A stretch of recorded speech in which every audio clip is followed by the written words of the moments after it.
Overdue self-assessment return. We are sure you appreciate the link between individuals paying their taxes promptly and the allocation of money to public services that we all benefit from. That is why you must send in all overdue returns and payments immediately, since you do not appear to have done so. If you do not, we will have the legal right to estimate the amount that you owe, and this could well be more than you need to pay if you send in the overdue returns. The estimate is legally enforceable and could lead to the seizure and or sale of your goods at a public auction, or it could mean you're being taken to court or made bankrupt. Act quickly. If you have misplaced your returns, you can print duplicates from the HMRC website. Alternatively, you can phone the above number if you have no access to the internet. You will need to do so immediately and post the returns, etc., etc. Okay. So, I sent them an opportunity to cure their dishonour of the conditional acceptance that I already told you about, because they failed to provide the evidence that I was a taxpayer. And then they sent this one. Further to my colleague, Mrs. Langdon's letter to you of the 18th of March, I write now in response to your letter of the 9th of March. Initially, I would advise you that both the presumption and time deadlines stated in the penultimate paragraph of your letter are not accepted, as I will explain.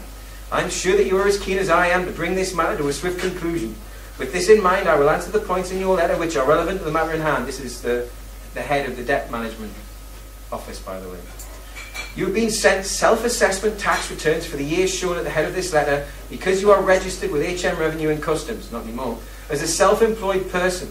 I can see that you have filled in self-assessment returns in the past, for example for the years 2001 to 2, 2002 to 3, and 2003 to 4, in which you have completed a self-employment page describing your trade as variously, etc., etc. There is no indication on any of these returns that you have ceased self-employment, and this is why you correctly continue to be issued with returns. Because you have not completed or filed these returns, you have been charged penalties upon which interest continues to accrue. Furthermore, when a taxpayer fails to meet his obligation to file a return, HMRC has the power to raise a revenue determination to estimate the liability due and unpaid.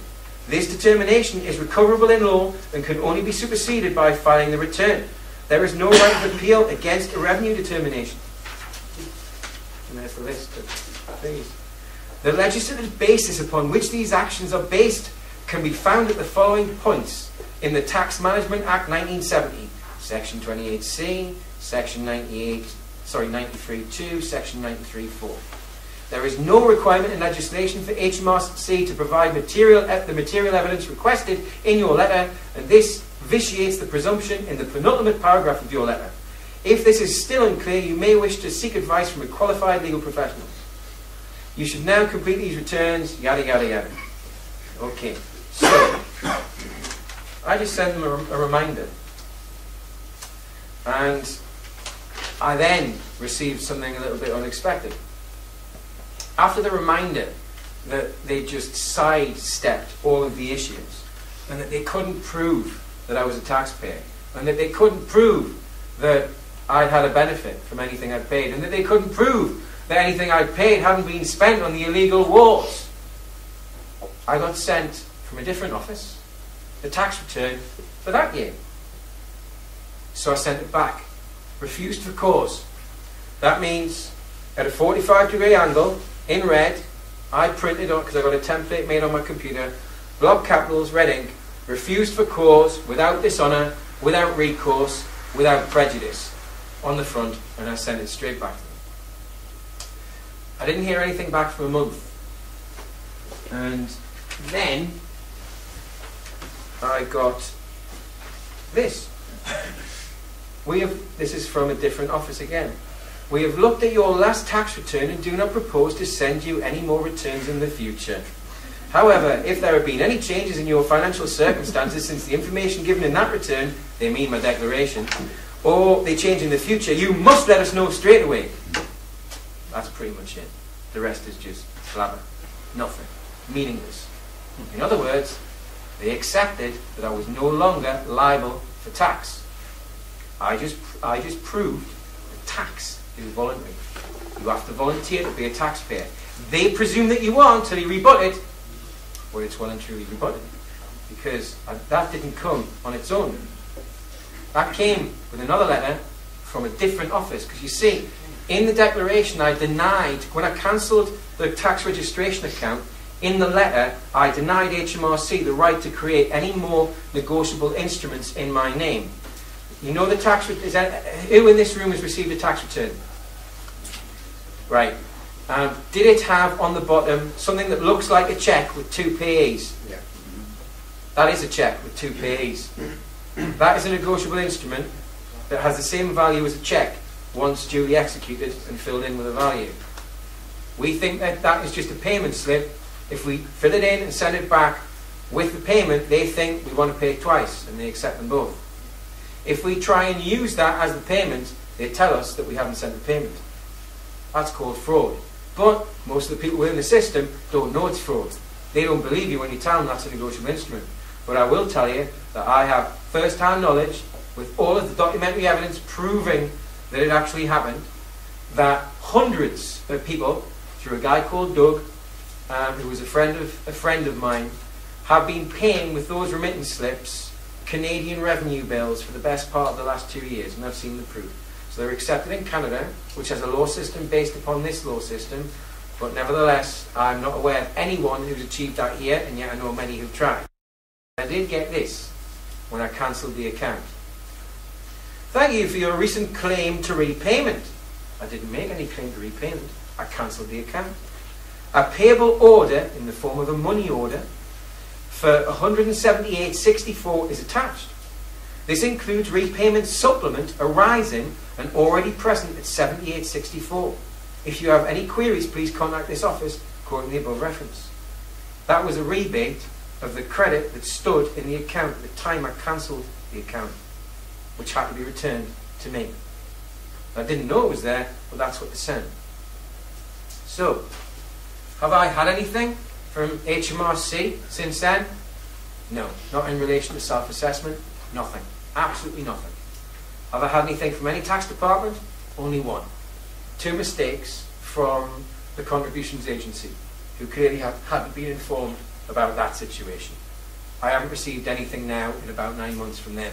So I think they've realised what their clerical error was. Because again, there's a fee of $30,000 for sending me an invalid claim, or for creating an instrument in any of my names and using it illegally for their own gain. Okay, so what we have here is, that's it, you take everything that I'm saying at face value, is we have prima facie evidence that you can volunteer to be non-taxable, but it means you're going to have to exist in their system, or find a new one to join, or create a new one to join, or be part of a new one, in order to stop being a taxpayer.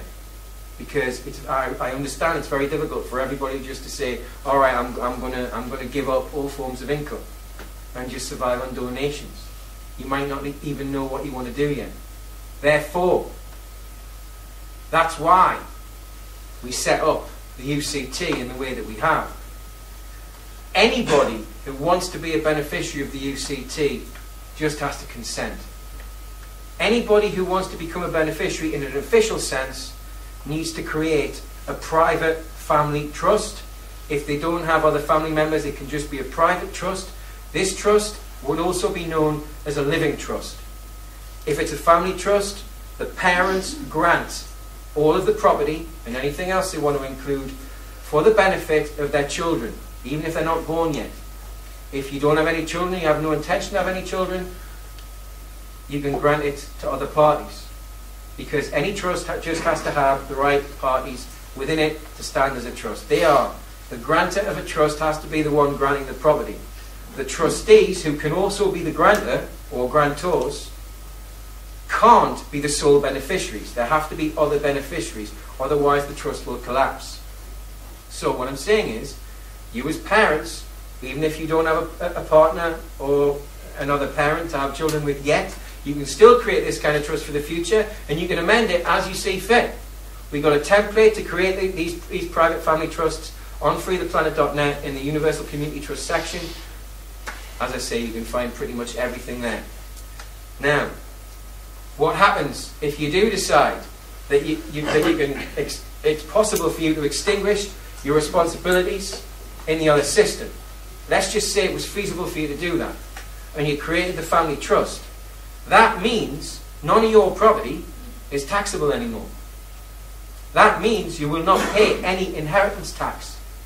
That means you will not pay, and your children will not pay, any capital gains tax. If you create a family trust to become a beneficiary of the UCT, you will also be within the jurisdiction of the UCT. And when there are enough beneficiaries within your local community, you will get everything within the community for free, and you will give away whatever it is comprises your sweat equity, which is what dwells in your heart at all times for the benefit of everybody, so that we can all live together in harmony, knowing that we were all born with an unalienable right to live on this beautiful, bountiful planet in harmony with it and the universe and with everybody else. We've come through the darkest part of what is known as the grand cycle of the precession of the equinoxes. Who knows what that is? Would you like to say? The precession of the equinoxes, yes. Is every 26,000 or 25,000 years. 24, yes, but a lot of people say 26. The end of that. If your timeline is correct, that you said before.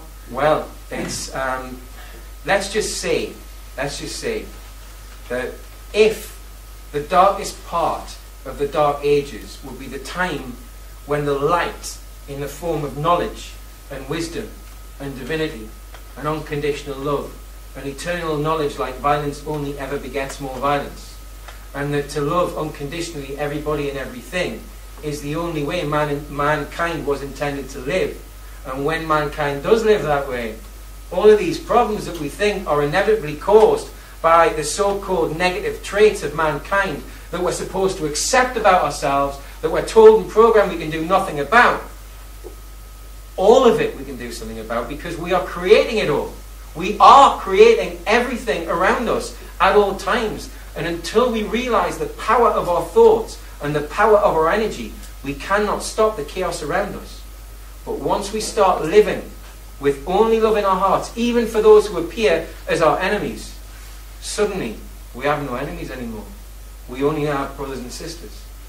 Now I can say, because you can imagine, let's just say I've taken on every single state agency and every single corporate entity that was claiming fraudulent debts from me, and now, at this stage, 3 years later, and it's been like this for a good long while, I have no outstanding claims against me. Not one. They all know where I live. They all know what I'm doing. None of them are trying to stop me. None of them are making a claim against me. And that can only be in my heart.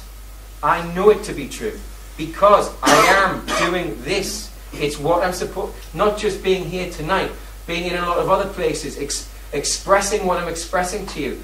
The mission to found the Universal Trust. This isn't my idea. All I'm doing is recycling the divine knowledge that is being channeled through me, through the ether. All of this, everything, this group of people here tonight, this is not something that could be dismissed as just a coincidence. You're all attracted here by the energy for your own unique reasons. And what I'm here to tell you is, we are right on the brink of being able to offer to every beneficiary of the trust the means to create their own credit to extinguish their life of debt slavery. We're right on the brink. And we should know within the next few weeks whether or not this is going to be possible to wheel out right across the planet.